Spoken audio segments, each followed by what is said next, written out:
बिस्मिल्लाहिर्रहमानिर्रहीम अस्सलामुअलैकुम। आज की वीडियो में हम पढ़ेंगे कि कैसे हम कॉस्ट अकाउंटिंग में statement of cost of goods sold find out करते हैं। इसके कौन से कंपोनेंट्स हैं, कौन सी चीज़ें किस कंपोनेंट में आती हैं और कौन सी चीज़ें ऐड होती हैं और कौन सी चीज़ें लेस होती हैं, और हम हर कंपोनेंट को, हर पॉइंट को डिटेल के साथ पढ़ेंगे। चलें शुरू करते हैं। सबसे पहले हमारे पास आता है direct material. Direct material basically ये होता है कि कोई भी कंपोनेंट जो कि हमारे प्रोडक्ट को मैन्युफैक्चर करने में उसमें ऐड होता है वो हमारे पास होता है डायरेक्ट मटेरियल। उसके बाद हमारे पास आ जाता है direct labour. Basically direct labour क्या होता है? डायरेक्ट लेबर यानी कि कोई भी लेबर कॉस्ट जो कि डायरेक्टली उस प्रोडक्ट को मैन्युफैक्चर करने में यूज़ हो रही होती है वो हमारे पास हो जाती है डायरेक्ट लेबर। उसके बाद हमारे पास आ जाता है नंबर 3 पे फैक्ट्री ओवरहेड। फैक्ट्री ओवरहेड क्या होता है? फैक्ट्री ओवरहेड बेसिकली ये होता है कि कोई भी प्रोडक्ट बन रहा है और उसके फैसिलिटेशन की जो भी कॉस्ट होती है वो हमारे पास आ जाती है factory overhead. Basically for example एक कंपनी है जो कि चेयर प्रोड्यूस कर रही है, मैन्युफैक्चर कर रही है। अब वो जो चेयर बन रही हैं उसकी मशीन को पावर करने की जो कॉस्ट लग रही है वो हमारे पास आ रही है फैक्ट्री ओवरहेड, वो आ जाएगी फैक्ट्री ओवरहेड।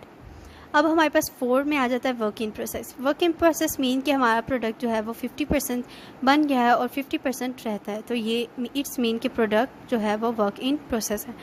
नंबर 5 पे हमारे पास आ जाता है cost of good manufactured. Cost of good manufactured means कि हमारा जो जितनी भी कॉस्ट, टोटल कॉस्ट होगी उस प्रोडक्ट को मैन्युफैक्चर करने में वो हमारे पास आ जाएगी कॉस्ट ऑफ गुड मैन्युफैक्चर्ड। तो अब हम पढ़ते हैं number 1 direct material. Basically direct material में हमारे पास आ जाता है ओपनिंग मटेरियल। सबसे पहले आ जाता है जिसको हम ऐड करते हैं। ये ओपनिंग मटेरियल हमारे पास बुक में मौजूद होता है। ये किसी भी ईयर के शुरू में, जो भी ईयर का शुरू होता है उसका जो ओपनिंग मटेरियल होता है ये वो वाला होता है। उसके बाद हम परचेजेस ऐड कर देते हैं, उसमें से परचेजेस में से हम लेस कर देते हैं परचेजेस रिटर्न। बेसिकली इसलिए रिटर्न करते हैं ताकि जो हमने परचेजेस ली होती हैं उसमें से जो हम रिटर्न कर देते हैं ताकि वो हमारे पास एक्चुअल नेट परचेजेस हमारे पास आ जाएं। हम क्या करते हैं, ओपनिंग मटेरियल आ जाता है, फिर हम परचेजेस में से लेस कर देते हैं परचेजेस रिटर्न, और इसको आउटवर्ड भी कहते हैं। इन दोनों का लेस हमारे पास यहाँ आ जाता है और फिर हम इन दोनों को ऐड कर देते हैं तो हमारे पास आ जाता है मटेरियल अवेलेबल फॉर यूज़। अब जो पिछले साल का हमारे पास यानी कि प्रीवियस ईयर या और एंडिंग ईयर का जो हमारे पास मटेरियल होता है उसको हम लेस कर देते हैं। इसमें से जब हम इसको लेस करते हैं तो हमारे पास आ जाता है डायरेक्ट मटेरियल कंज्यूम्ड। अब हम पढ़ते हैं direct labour. Direct labour basically question में मेंशन होगा।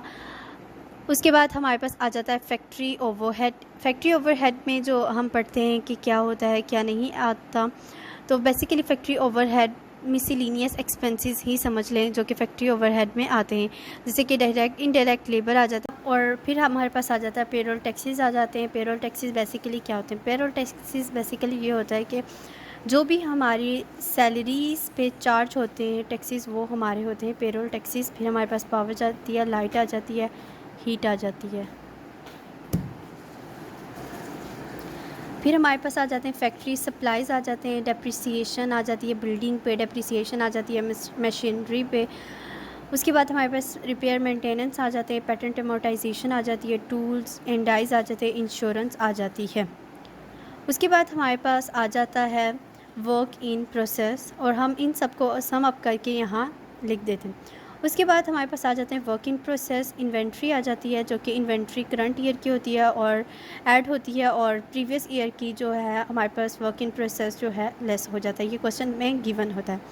उसके बाद हम फिर ऐड में से लेस इन दोनों को ऐड करके फिर इधर आ जाता है, और फिर इसमें से हम प्रीवियस ईयर की जो है वर्क इन प्रोसेस को हम लेस करते हैं तो हमारे पास आ जाता है cost of good manufactured. Cost of good manufactured में ऐड होता है फिनिश गुड जो कि है करंट ईयर का, और फिर हम इन दोनों को सम अप करते हैं तो हमारे पास अमाउंट आ जाती है। उसमें से हम फिर फिनिश गुड प्रीवियस ईयर का हम लेस कर देते हैं तो हमारे पास आ जाता है कॉस्ट ऑफ गुड सोल्ड हमारे पास आ जाती है। Thank you so much for watching this video.